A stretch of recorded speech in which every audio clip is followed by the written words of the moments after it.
प्रिय विद्यार्थियों, मैं गुरमीत सिंह, सह आचार्य, हिंदी विभाग, राजकीय महाविद्यालय बूंदी। आज के मेरे ई व्याख्यान का विषय BA तृतीय वर्ष हिंदी साहित्य द्वितीय प्रश्न पत्र के अंतर्गत पाठ्य पुस्तक आधुनिक हिंदी निबंध में संकलित महादेवी वर्मा द्वारा लिखित निबंध प्रणाम से संबंधित है। यह आधुनिक हिंदी निबंध से संबंधित 16वां व्याख्यान है। इसके पूर्व 15 व्याख्यान प्रसारित किए जा चुके हैं, जिसमें हमने बालकृष्ण भट्ट के निबंध साहित्य जनसमूह के हृदय का विकास है। दूसरा चंद्रधर शर्मा गुलेरी, जिनके निबंध का नाम था धर्म और समाज। तीसरा रामचंद्र शुक्ल, जिनके निबंध का नाम उत्साह। और चौथा आचार्य हजारी प्रसाद द्विवेदी, जिनके निबंध का नाम था देवदारू। इन सभी निबंधों पर हमने चर्चा की है। इसी क्रम में महादेवी वर्मा द्वारा रचित निबंध प्रणाम से संबंधित हम आज चर्चा करेंगे। यह पांचों निबंध इकाई द्वितीय से संबंधित है। सबसे पहले हम महादेवी वर्मा के जीवन परिचय, उनके व्यक्तित्व एवं कृतित्व और प्रस्तुत पाठ्य पुस्तक में संकलित उनके निबंध प्रणाम के बारे में सामान्य जानकारी देंगे। सबसे पहले शीर्षक महादेवी वर्मा जो लेखिका हैं, कवयित्री हैं, उनका जन्म 1907 ईस्वी में तथा देहावसान 1987 ईस्वी में हुआ था।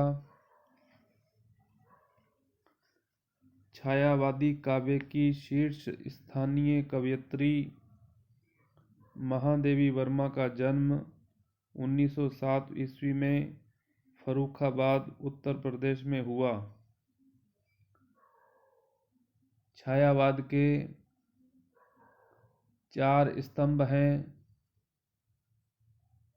जयशंकर प्रसाद, सुमित्रा नंदन पंत, सूर्यकांत त्रिपाठी निराला और महादेवी वर्मा। हिंदी साहित्य के इतिहास में छायावाद का अपना अन्यतम स्थान है। इसलिए महादेवी वर्मा को छायावाद की प्रमुख और महत्वपूर्ण कवयित्री के रूप में माना जाता है।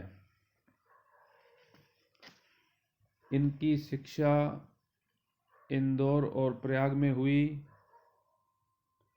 महादेवी ने आरंभ में ब्रज भाषा में कविताएं लिखना शुरू किया, लेकिन शीघ्र ही यह खड़ी बोली की ओर आकृष्ट हुई, अर्थात हिंदी की ओर, और कुछ ही समय में इस क्षेत्र में प्रथम पंक्ति के कवियों में गिनी जाने लगी। कहने का अभिप्राय, महादेवी वर्मा प्रतिभा संपन्न कवयित्री थी। महादेवी कविता यात्रा का विस्तार 1924 से 1942 ईस्वी के बीच है। अपने अन्य समकालीनों पंत और निराला से यह इस अर्थ में भिन्न और विशिष्ट हैं कि इनकी कविता की भावधारा एक रेखीय है, उसमें कोई विचलन या दिशा परिवर्तन नहीं है। यही इनके काव्य को एक विशिष्ट पहचान देती है।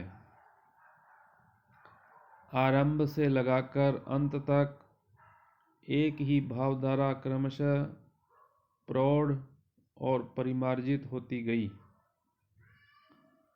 महादेवी की कविता मुख्यतः उस विराट ब्रह्म के प्रति विस्मय, जिज्ञासा और विरह के भाव की विवृत्ति है।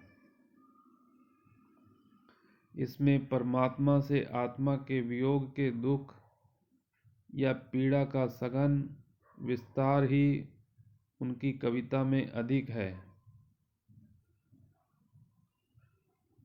उन्होंने अपनी कविता में कहा भी है कि मैं नीर भरी दुख की बदली, विस्तृत नभ का कोई कोना, मेरा न कभी अपना होना, परिचय इतना इतिहास यही, उमड़ी कल थी मिट आज चली। महादेवी के इस दुख या पीड़ा की कुछ समानता भगवान बुद्ध के दुखवाद और करुणा से है। निहार 1930 ईस्वी, रश्मि 1932 ईस्वी, नीरजा 1935 ईस्वी और सांध्य गीत 1936 ईस्वी उनकी 4 काव्य कृतियां हैं। कवयित्री के साथ साथ महादेवी की ख्याति प्रमुख गद्यकार के रूप में भी है। अर्थात कहने का अभिप्राय यह है कि महादेवी वर्मा हिंदी साहित्याकाश में एक दैदीप्यमान नक्षत्र की तरह है, जिन्होंने कविता के साथ साथ गद्य में भी अपनी लेखनी चलाई थी। गद्य में भी उनकी रचनात्मकता का उत्कर्ष उनके संस्मरणात्मक गद्य में दृष्टिगत होता है। स्मृति की रेखाएं और अतीत के चलचित्र महादेवी के संस्मरणात्मक गद्य की रचनाओं के संकलन हैं। उनके संस्मरणात्मक गद्य की भाषा यथार्थ के निकट और उसे जीवंत कर देने में समर्थ है। इसमें मूर्तिमत्ता की ऐसी विलक्षण क्षमता है कि व्यक्ति हो या दृश्य सभी शब्दों में सजीव हो उठते हैं। उक्त दोनों ही कृतियों में अपने मित्र, परिचितों, घर के सेवकों और पालतू पशु पक्षियों पर महादेवी के संस्मरणात्मक रेखाचित्र हैं। अर्थात संस्मरण भी गद्य की एक विधा है, जिस पर भी महादेवी जी का पूर्ण अधिकार था। उन्होंने अधिकार पूर्वक अनेक संस्मरणात्मक रेखाचित्र लिखे हैं। अब बात आती है इनके निबंध प्रणाम, जिसके बारे में हम जानेंगे। महादेवी वर्मा जितनी बड़ी कवयित्री है, उतनी ही बड़ी गद्यकार हैं। कवि होने के साथ साथ ये अच्छी गद्यकार भी कही जा सकती हैं। उनके लिखे रेखाचित्र हिंदी गद्य साहित्य में विशिष्ट स्थान रखते हैं। उनके निबंध गंभीर तथा भाव प्रधान होते हैं। उनका प्रणाम शीर्षक निबंध विश्व कवि रविंद्रनाथ टैगोर के प्रति श्रद्धांजलि है, किंतु इस निबंध में उन्होंने रविंद्र के विराट व्यक्तित्व को रेखांकन करते हुए उनके बहुआयामी रचनाक्रम का महत्व प्रतिपादित किया है। आपसे प्रश्न पूछा जा सकता है कि प्रणाम शीर्षक किस के प्रति समर्पित है या लिखा गया है, तो आप लिखेंगे कि प्रणाम शीर्षक निबंध विश्व कवि रविंद्रनाथ टैगोर के प्रति लिखा गया है। महादेवी वर्मा के अनुसार कविंद्र रविंद्र का व्यक्तित्व और उनका रचनाकर्म एक दूसरे से इतना घुला मिला है कि दोनों को अलग नहीं किया जा सकता।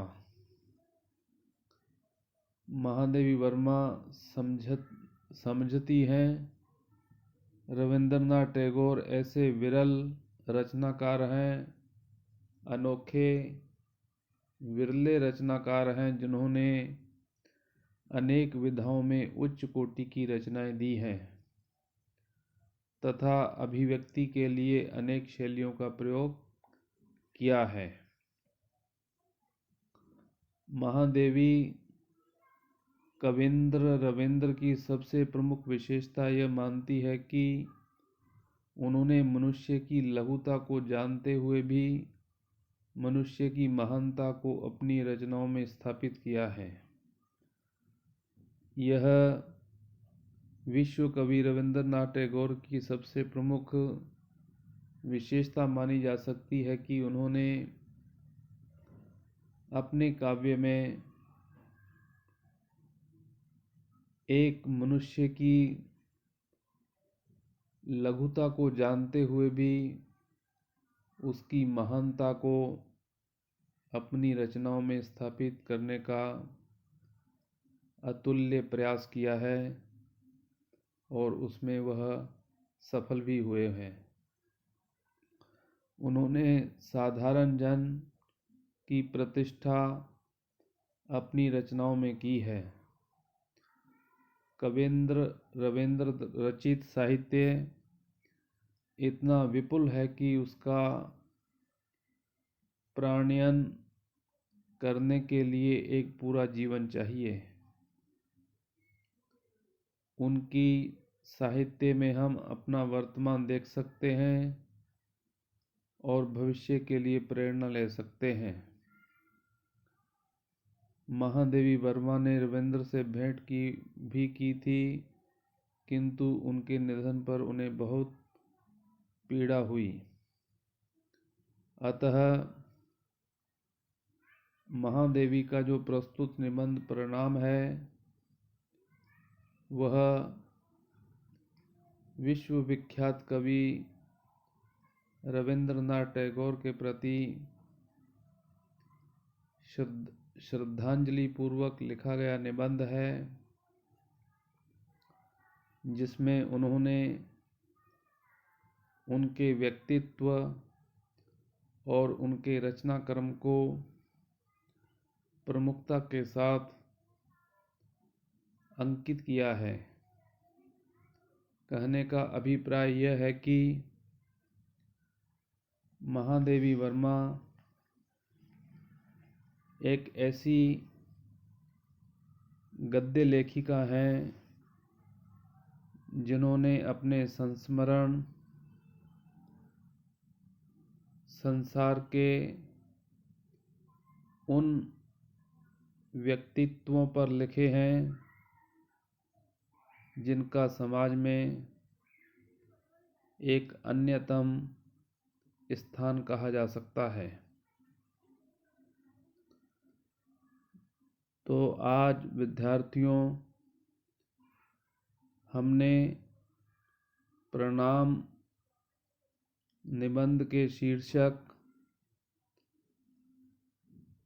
उसमें व्यक्त कवयित्री की भावना,